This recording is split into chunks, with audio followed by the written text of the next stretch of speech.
DY. Patil अभिमत विद्यापीठातर्फे आयोजित आंतरमहाविद्यालय क्रीडा स्पर्धेचा बक्षीस वितरण सोहळा डी.वाय. पाटील विद्यापीठाच्या सभागृहात आयोजित करण्यात आला होता। यामध्ये फिजिओथेरपी कॉलेजनं 109 गुण संपादन करत सलग दुसऱ्या वर्षी सर्वसाधारण विजेतेपदाचा मान पटकावला। डी.वाय. पाटील एज्युकेशन सोसायटीचे विश्वस्त पृथ्वीराज संजय पाटील आणि कुलगुरू डॉक्टर राकेश कुमार शर्मा यांच्या हस्ते विजेत्यांना चषक आणि प्रमाणपत्र देऊन गौरवण्यात आलं।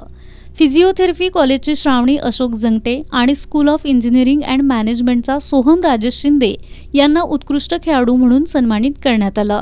यावेळी बोलताना विश्वस्त पृथ्वीराज पाटील यांनी स्पर्धेमुळे खिलाडी वृत्ती आणि सांघिक भावना वाढत असल्याचं सांगितलं।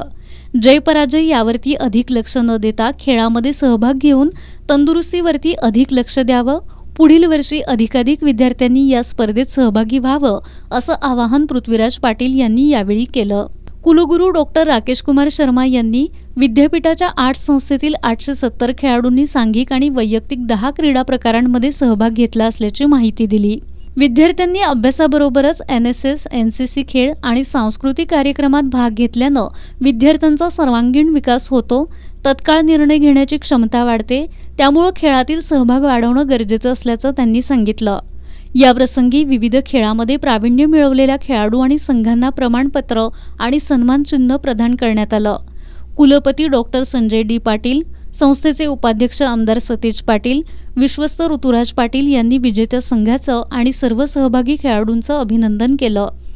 यावेळी कुलसचिव डॉक्टर व्ही भोसले, परीक्षा नियंत्रक अभय जोशी, अधिष्ठाता डॉक्टर राजेश ख्यालप्पा, प्राचार्य doctor Chandraprabhu Jagme, doctor RS Patil, doctor AM Gurav, doctor SS Patil, doctor Granthe Jotari, doctor Manisha Vijapurkar, क्रीडा संचालक शंकर गोणुगडे, सुशांत कायपुरे यांच्यासह सर्व महाविद्यालयांचे प्राचार्य आणि क्रीडा विभाग प्रमुख उपस्थित होते।